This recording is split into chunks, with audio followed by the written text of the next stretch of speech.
Ini yang sangat luar biasa. Saya ingin menjelaskan, tolong disorot ini ya, agar publik tahu bahwa Undang-Undang APBN disahkan tahun 2024, disahkannya 21 September 2023 dan diundangkan 16 Oktober 2023. Undang-Undang nomor 19 2023 tentang APBN 2024. Ini penting ini. Ini penting. Bantuan sosial harusnya berakhir pada November 2023.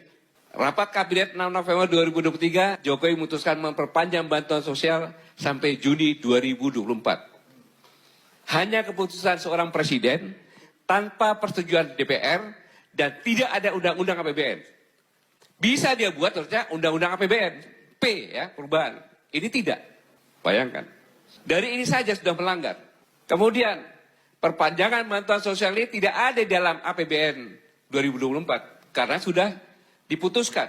Setelah APBN Undang-Undang pada 16 Oktober 2003, artinya pemberian bantuan sosial melanggar Undang-Undang APBN dan Undang-Undang Keuangan Negara.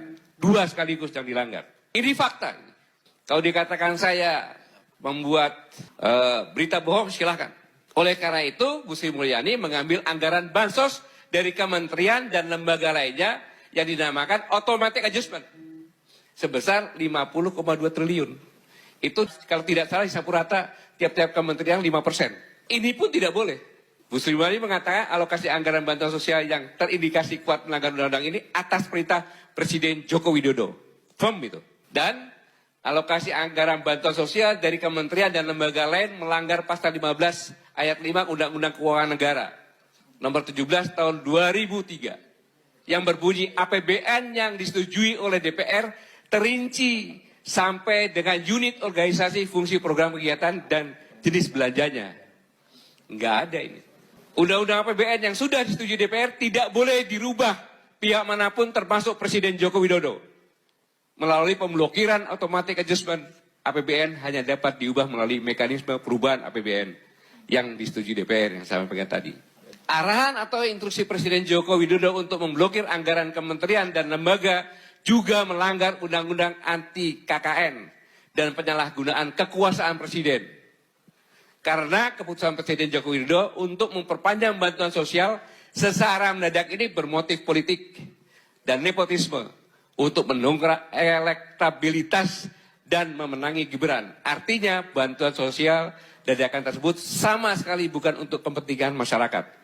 Mengapa? Karena itu Joko Widodo terindikasi kuat juga melanggar pasal 5 ayat 4 Undang-Undang nomor 28 tahun 1999 tentang penyelenggaraan negara yang bersih dan bebas KKN.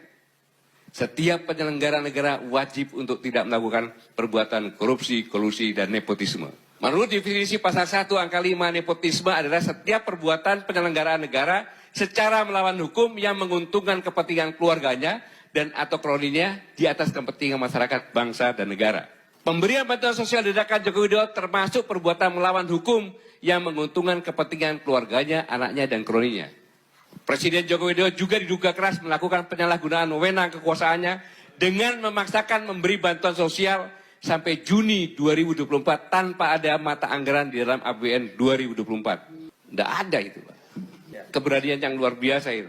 Selanjutnya, pasal 3 Undang-Undang nomor 31 tahun 1999 tentang pemberantasan korupsi berbunyi, setiap orang yang dengan tujuan menguntungkan diri sendiri atau orang lain atau suatu korporasi menyalahgunakan kewenangan, kesempatan atau sarana yang ada padanya karena jabatan atau kedudukan yang dapat merugikan keuangan negara atau perekonomian negara dipidana dengan pidana penjara seumur hidup atau pidana paling singkat 1 tahun dan paling lama 20 tahun dan atau denda paling sedikit 50 juta dan paling banyak 1 miliar.